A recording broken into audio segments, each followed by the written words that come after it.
और आपको मस्जिद और मंदिर को खोदना है, आपको ताजमहल खोदना है, कुतुब मीनार खोदना है। अरे इन बैंकों का घोटाले को कब खोदोगे मोदी जी?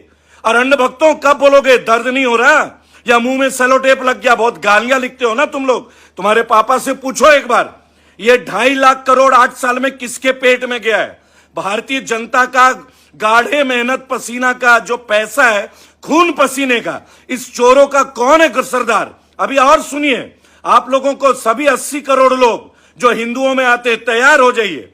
पक्का मकान, 4 पहिया 3 पहिया वाहन व 2.5 एकड़ भूमि वाले अगर राशन कार्ड होल्डर हैं तो 20 तक करे सरेंडर। में ताजा एक और नए हीरो बनने गए थे, एक और हीरो बिल्कुल नवनीत राणा की तरह।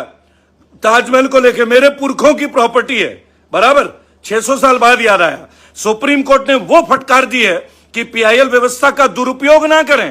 ताजमहल किसने बनाया पहले जाके रिसर्च करो, यूनिवर्सिटी जाओ, पीएचडी करो, विश्वगुरु बन जाओगे। अभी खुदाई का मौसम चल रहा है ना, आज आपको एक जबरदस्त डेटा देता हूं और चेक कराइए कहीं भी जिसको हिम्मत है। स्पेसिफिकली बीजेपी वालों तुम्हारे लिए ये, और फाइनेंस मिनिस्टर उनके लिए भी, और पूर्व फाइनेंस मिनिस्टर निर्मला सीतारमण जी। अभी सुनिए, 2014 में पीएनबी बैंक का एनपीए 10,000 करोड़ था। आप 70 साल का हिसाब मांगते थे ना। अंधभक्तों पूछो अपने चाचा फूफा और मौसा से, और फेंकू से भी पूछो अच्छे से। 2014 में पीएनबी का एनपीए 10,000 करोड़ था। अब 2022 में पंजाब नेशनल बैंक का एनपीए 1 लाख करोड़। मोदी जी के 8 साल का सबसे बड़ा गोल्ड मेडल चाहिए ना मोदी जी को, गोल्ड मेडल। ओ माई डॉग्स, अले ले ले, अंदर नहीं आने दिया। ये गोदी मीडिया के लिए है, तुम लोगों के अंदर है कुछ जज्बात। दोबारा रिपीट कर रहा हूं, 2014 मार्च तक पंजाब एंड नेशनल बैंक का एनपीए 10,000 करोड़ था। ये लोग जो 70 साल का हिसाब मांगते हैं, ये बेशर्म लोग, 2014 में 10,000 करोड़ का एनपीए था पंजाब नेशनल बैंक का। आज की डेट में मोदी जी ने वर्ल्ड रिकॉर्ड कर दिया। दे दीजिए मोदी जी को भारत रत्न और परमवीर चक्र भी दे दीजिए, और हो सके ना ऑस्कर का एक एकेडमी अवार्ड भी दे दीजिए बेस्ट एक्टिंग का। कारण यह है कि 2022 में पीएनबी का एनपीए 1 लाख करोड़, यानी 8 साल में, समझ रहे ना, 90,000 करोड़ का एनपीए। एनपीए का मतलब कि बैंक का पैसा खा के लोग भाग गए। अभी आगे सुनिएगा, मार्च 2014 एसबीआई का, स्टेट बैंक ऑफ इंडिया का, भारत का सबसे पुराना bank State Bank of India, Modi ji के शुभ चरण पढ़ने के पहले एनपीए था 2014 में 61,000 करोड़। 70 साल का हिसाब चाहिए अंधभक्तों। अब एसबीआई का एनपीए 1.5 लाख करोड़ पास है। 8 साल में 90,000 करोड़ एनपीए।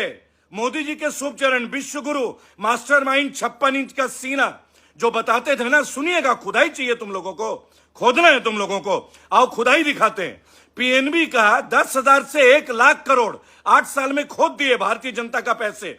एसबीआई का 60,000 करोड़ से एनपीए 1.5 लाख करोड़, यानी कि 2 बैंकों का 8 साल में मोदी जी और मोदी जी की टीम ने 2.5 लाख करोड़ एनपीए करवा दिया। भारत के जनता के, भारतीय जनता के पैसों को लूट के खा गए जिनको इन्होंने लोन दिया, और कईयों के तो हजारों करोड़ माफ कर दिए गए। सुनिएगा, खुदाई करना है ना। क्या खुदाई कर रहे हो मंदिर मस्जिद? आओ ना बैंकों की खुदाई करो। तुम भाजपाइयों की कबर निकलेगी उसमें तो बहुत अच्छे से। देखना है तुम्हें खुदाई कैसे होती है। चलो बताओ, 2014 में पीएनबी का कितना था जी? पीएनबी का 10,000 करोड़ एनपीए, वो भी 70 साल में, बराबर। इन्होंने 8 साल में 1 लाख करोड़ एनपीए करा दिए, यानी बैंकों का पैसा बाहर भिजवा दिया, लोन करवा दिया डिफॉल्टरों को। ये तो पीएनबी का है। एसबीआई का सुनिए, एसबीआई का 61,000 करोड़ था, अब 1.5 लाख करोड़, यानी 2 बैंकों का 2.5 लाख करोड़। और आपको मस्जिद और मंदिर को खोदना है, आपको ताजमहल खोदना है, कुतुब मीनार खोदना है। अरे इन बैंकों का घोटाले को कब खोदोगे मोदी जी? और अन्य भक्तों कब बोलोगे दर्द नहीं हो रहा, या मुंह में सेलो टेप लग गया? बहुत गालियां लिखते हो ना तुम लोग। तुम्हारे पापा से पूछो एक बार, ये 2.5 लाख करोड़ 8 साल में किसके पेट में गया है? भारतीय जनता का गाढ़े मेहनत पसीना का जो पैसा है, खून पसीने का, इस चोरों का कौन है सरदार? अभी और सुनिए, आप लोगों को सभी 80 करोड़ लोग जो हिंदुओं में आते, तैयार हो जाइए। पक्का मकान, 4 पहिया 3 पहिया वाहन व 2.5 एकड़ भूमि वाले अगर राशन कार्ड होल्डर हैं तो 20 तक करे सरेंडर, सब्सिडी खत्म। आ गया नंबर पे, अभी सुनते रहिएगा। 2.5 लाख करोड़ का NPA state Bank of India और पीएनबी का मोदी सरकार ने 8 साल में, जो 70 साल का हिसाब मांग रहे थे ना, 70 साल में केवल 70,000 करोड़ एनपीए हुआ और इन लोगों ने 8 साल में 2.5 लाख करोड़। वाह मोदी जी, मिल्खा सिंह का रिकॉर्ड तोड़ दिया आपने। क्या दौड़ते हैं आप, क्या दौड़ते हैं यार। जो लोग लिखते हैं कांग्रेस का दलाल, केजरीवाल का दलाल, अबे सुनो मेरे भाइयों, ये जो डिटेल है ना, ये जो डिटेल है, ये सीएजी का रिपोर्ट है, पर्सनल रिपोर्ट नहीं है। अभी अच्छे से सुनते रहिएगा। बहुत सारे पीआईएल की बाढ़ आई है, ताजमहल, कुतुब मीनार, अरे पेट्रोल डीजल, बेरोजगारी, पीआईएल नहीं मिल रहा है लगाने के लिए। हमारे मेहनत का पैसा बैंकों का लेके जो भाग रहे हैं, पीआईएल नहीं सुनना है।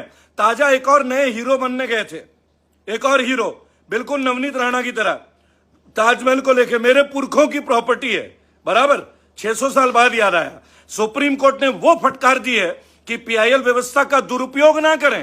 ताजमहल किसने बनाया, पहले जाके रिसर्च करो, यूनिवर्सिटी जाओ, पीएचडी करो, विश्वगुरु बन जाओगे। 12वीं पास शिक्षा मंत्री की तरह मजाक चल रहा है। कुआं खोदना है तुम लोगों को। और सुनो, नया रिकॉर्ड खोदना है ना तुम्हें। 2014 में 56 रुपए का डॉलर, अब विश्वगुरु ने रिकॉर्ड कर दिया 77.44, 77.44 $1 is equal to Indian rupees. क्या बात है।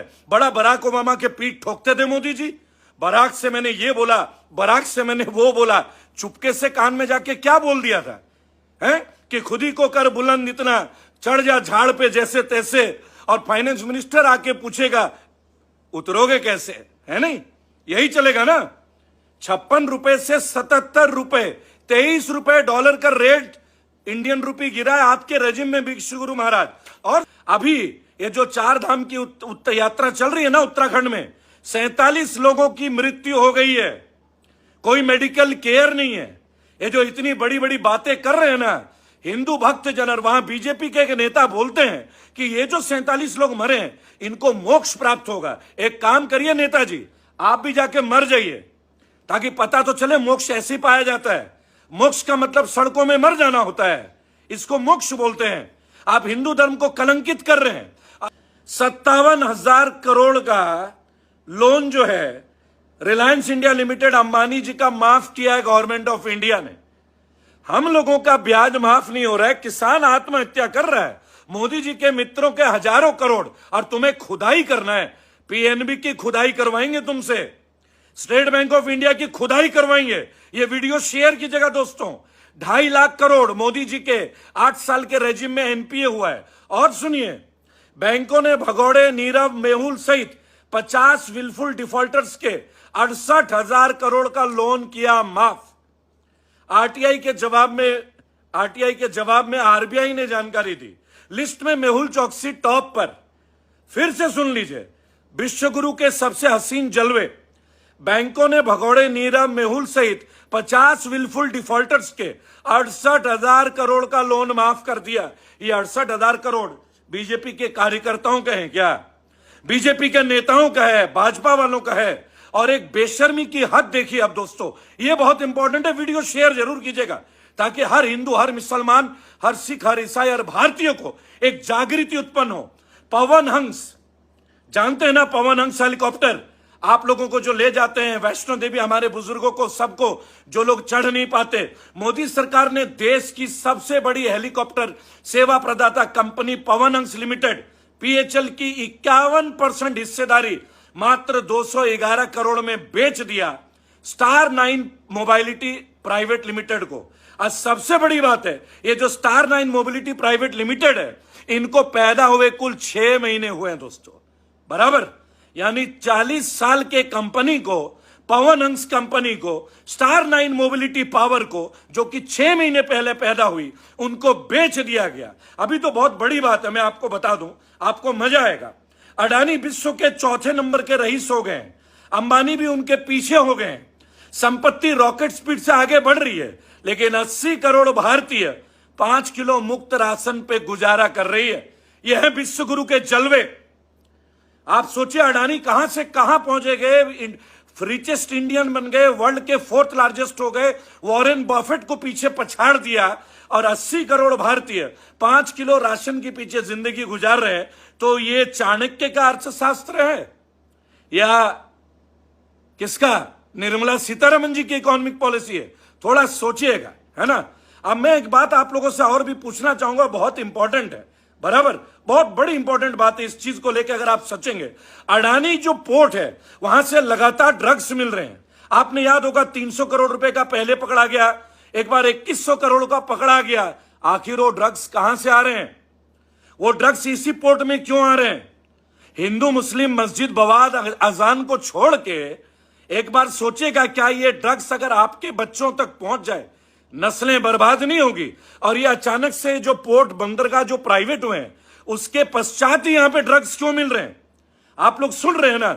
और अंधभक्तों, बहुत छोटी सी बात मैं आपको बता रहा हूं, ये जो पावर प्रॉब्लम है ना, जो ट्रेनें रोक दी गई हैं, तुम्हें बता दें, ये भी एक और बड़ा घोटाला होने वाला है।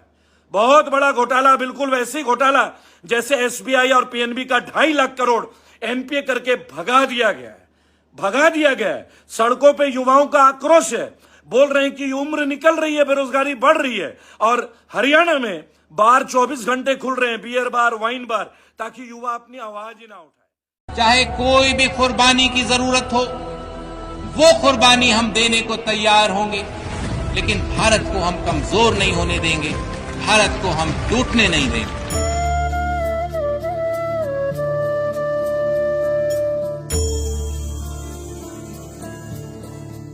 इतना बड़ा चुनाव हुआ, एक बार भी रूलिंग पार्टी के किसी व्यक्ति ने महंगाई पर बोला क्या? किसी इंटरव्यू वाले ने पूछा क्या महंगाई मुद्दा नहीं है क्या? भ्रष्टाचार मुद्दा है कि नहीं है? मैं हैरान हूं, मेरे देश का मीडिया को भी क्या हो गया है। कम से कम वो तो रूलिंग पार्टी को